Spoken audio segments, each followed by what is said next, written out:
What is good, YouTube? This is Acid Root. So I'm going to review Rick Ross's 2007 mixtape, Trilla the Mixtape. So in early 2008, Rick Ross dropped his second album, Trilla, but there was a prelude to that project because originally Trilla was supposed to come out in 2007, particularly mid-late December of 2007, and in the very beginning of December 2007, Rick Ross dropped a mixtape as kind of like a primer for that. Now, this is hosted by DJ Khaled, who had a particularly large 2007 with his We the Best album, and he was also from Florida like Rick Ross, so they had good company. And DJ Khaled also hosted Rick Ross's breakout mixtape MIAO, so that's kind of the concept. So this was something originally prior to just like a few weeks or a month or so ago. I had no clue that Rick Ross even dropped this project. I just remember looking up to see, because I noticed that Rick Ross really didn't do anything in 2007,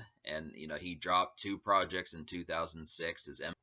Rick Ross dropped two projects in 2006, his 2006 mixtape MIAO, and then his debut album Port of Miami. But then he completely took off 2007, and I just wondered what he was up to around that time. So I looked, and it turns out that there was a mixtape, at least that he dropped in late 2007, which was called Trilla the Mixtape. So that's kind of what he was up to originally. I do remember the promotional cycle. Rick Ross dropped a number of songs, including the R. Kelly song Speedin' and the title track Trilla, which originally, when Trilla was supposed to come out in 2007, it was supposed to be like a spin on Michael Jackson's Thriller. It was going to be called Triller, which is just Trill with an ER on there, and it slowly became Trilla. But the thing about this mixtape is it's kind of 80s infused, which was kind of the same thing about his 2006 album Port of Miami, is it had definitely like some 80s references, kind of like Push It to the Limit and some other ones, but this one kind of continues that trend. It's too bad that some of these songs that were on this mixtape didn't wind up being on the final Trilla package from 2008, because I did like the kind of mild, or actually not even mild, decent sized 80s theme that this originally was going to have. It just felt like a true kind of sequel to Port of Miami in a lot of ways, but it's not quite as distinct as far as seeing Trilla kind of being a spin on the Thriller album by Michael Jackson like it was supposed to back in 2007. But it is, I do feel like this mixtape had a nice touch of 80s related stuff towards it. So to kind of talk about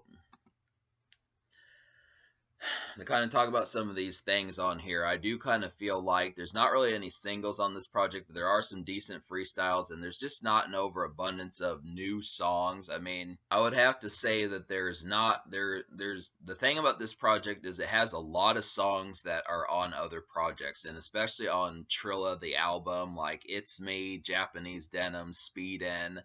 These are songs that wound up on the actual album, and then there's also some songs on here that are from like guest features that he did, like a song he did with Freeway, a song he did with the Birdman album, some freestyles that were popular around that time. So there's just not, one of the few complaints I have about this project is just the fact that there's not an overabundance of like exclusive to this project material, apart from like Children's Story and Dat Boy and Gotta Eat. That's about the only real extent of like the new songs that are not in snippet format. Like, I like Street Money and Criminal Mind quite a bit, but they're really just one verse, just because those were originally songs that were supposed to be on the Trilla album. So Criminal Mind has Akon on there. But I guess I'll go ahead and we'll get into these, and I'll just kind of dissect the review for you so you can see what I'm talking about. But out of 15 songs, there were 7 that I recommend, and then there was a series of almost songs too. So there were 7 songs I recommend plus 5. Yeah, there were 7 songs I recommend plus 5 almost songs. So we'll go ahead and talk about the 7 songs first, then the almost songs. So the 7 songs I recommend would be Children's Story, Criminal Mind, Dat Boy, Duffel Bag Boy Freestyle, Fuck the Other Side Freestyle, I'm So Hood, and Street Money. And then the 5 almost songs would be Criminal Opera, It's Me, Japanese Denim, The Snippet, Speedin', and $100 Million. The reason why all of these 5 almost songs are almost songs is because you can find them on other projects, and you might as well, like the particular song Criminal Opera was actually called Lights Get Low on Freeway's 2007 album, which that's a brilliant song. I definitely remember that song from back in the day. That was quite the bop. I really feel like the hook by the Dre dude from Cool and Dre was just a beautiful hook on there. Outstanding hook. Rick Ross on his 2007 type vibes. It was just great, and Freeway did an excellent job. That's just a really kind of hazy, kind of down, this like really kind of, like the song says, lights get low, just kind of a mellow but still kind of paced kind of club song that's just great. But I give it an almost song just because you can find it on Freeway's album. The Birdman song, $100 million, is another nice one. That's a great song, which you might as well just get it on the Birdman album, 5-star stunna. And then the 3 songs that are actually on the Trilla album, which would be This Me. It's not called It's Me like it is on the mixtape, but on the album it's called This Me.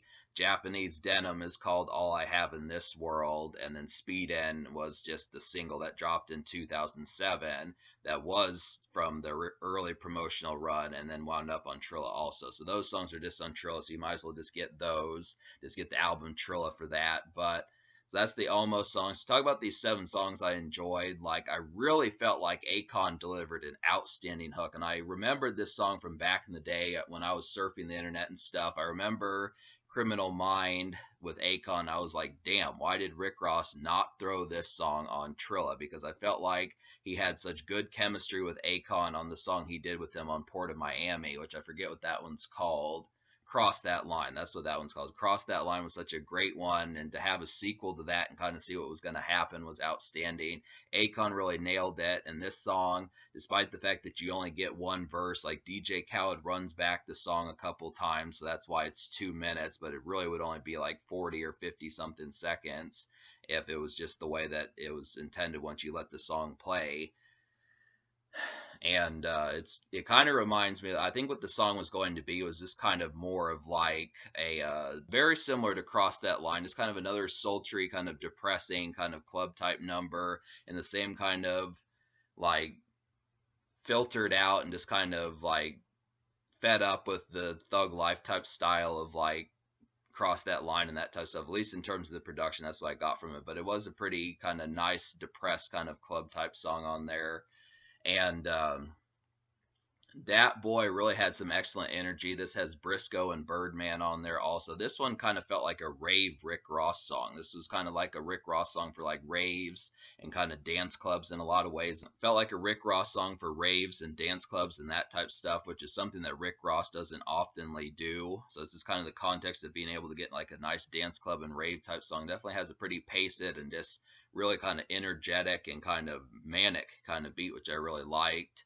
Duffel Bag Boy, the freestyle, Rick Ross. I think Briscoe's on here and someone else is on here also. So it's maybe it's Flo Rida. There's 3 people on the song. But it was just nice kind of hearing Rick Ross tear apart the 2007 hit Duffel Bag Boy. He just really sailed over that, and this is kind of a nice bop as far as that kind of went. It's cool that he did like the Lil Wayne type freestyles that Lil Wayne does.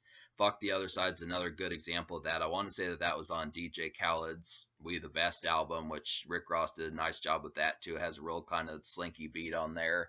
Fuck the Other Side is kind of a nice evening song and just kind of, yeah, slinky kind of hazed out and just kind of real kind of evening bop, getting ready to go out and that sort of thing. I'm So Hood. I mean, this song is kind of short, but the thing about it is Rick Ross was on the original I'm So Hood by DJ Khaled, but he kind of put some new lyrics to the song, so it's pretty cool to get that, even despite the fact that they brought back the verses a couple times in the song. So it really wasn't much of new things added to it, but it was still nice to kind of hear Rick Ross add some extra sentiments to that song and that sort of thing. And then Street Money was another nice one. This is another one that sounds like 80s infused. I feel like Criminal Mind and Street Money both feel 80s infused. And there's another one on here that does. I just don't remember which one it is. But, oh yeah, like Criminal Opera is definitely one that kind of has that. So it's just kind of a Street Money really has kind of like an 80s type feel in the chorus. And I think it's Flo Rida. It's either Dre from Cool and Dre or it's Flo Rida that does the chorus. And it just really comes off as like a nice one. But this one's kind of a promo song. Like promo songs were kind of popular. Promo songs were kind of popular in 2007, 2008.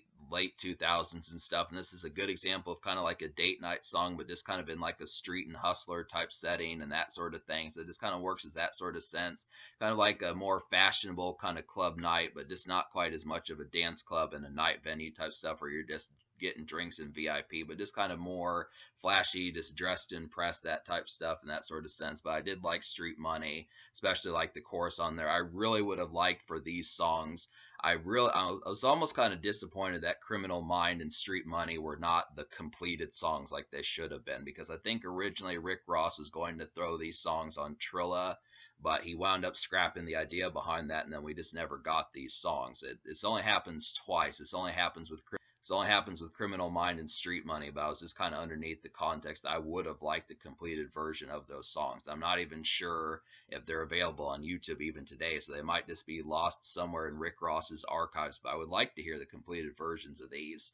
But that's just kind of the concept about it. So all those songs on there, there's some really nice ones, and so basically there were only 3 songs I didn't enjoy, which Money, Power, and Respect was off of the Lox's album, and I didn't really like the beat on that song. This was not that effective and not a real good song to freestyle to. And then Gotta Eat was just a poor Flo Rida song, which Flo Rida was kind of a hot ticket in 2007 just because he hadn't quite really. That was right around the time when the song Low with T-Pain was starting to blow up, but that was kind of a bad example of a song to kind of get him on his feet. And then Cry had basically the worst beat on the whole mixtape. I just really didn't like it. I did like that at the end of the song, Rick Ross kind of did some new lyrics to his White House beat from Port of Miami, but it wasn't enough to save the song.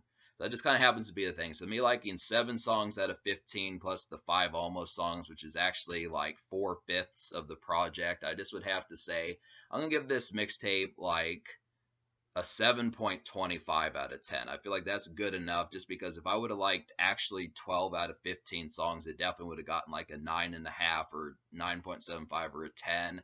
But there just were not enough new songs. And even the songs that were new were just like snippets, and you just didn't get enough of the song. So at least on like MIAO, the mixtape that DJ Khaled and Rick Ross did back in 2006, you got some songs like Thug Thizzle, and you got some songs like Chevy Riding High and those type ones, but they really were kind of like less liberal this time in terms of giving you songs that were actually free and that type of stuff, which is kind of a disappointment because I feel like Criminal Mind was so outstanding. I think that really could have been a hit song.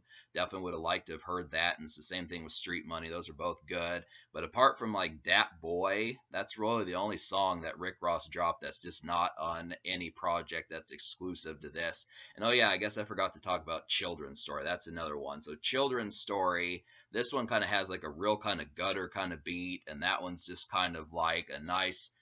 I mean, I was really impressed with just like the kind of low key, kind of down key type tabs on that song. It just really came off as like a nice, greasy kind of song, but just kind of worked as like a hazy one, kind of similar to the thumping kind of ness of Thug Thizzle from MIAO. But I don't think I would have seen that one happen on the Trilla album if it would have been like it was supposed to be in 2007. But it was a nice one, even if it wasn't really a full song. It was just kind of a snippet like so many other songs.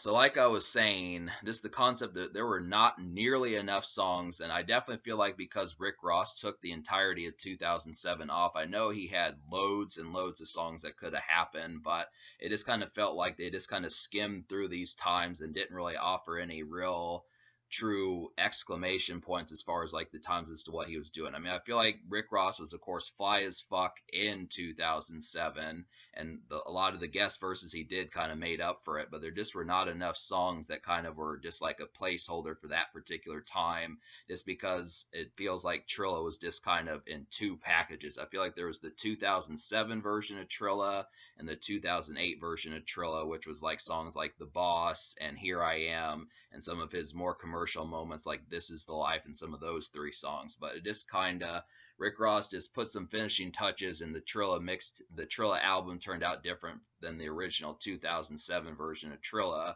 which is too bad because I did like the 80s infused type style that it was originally going to have and that type of stuff.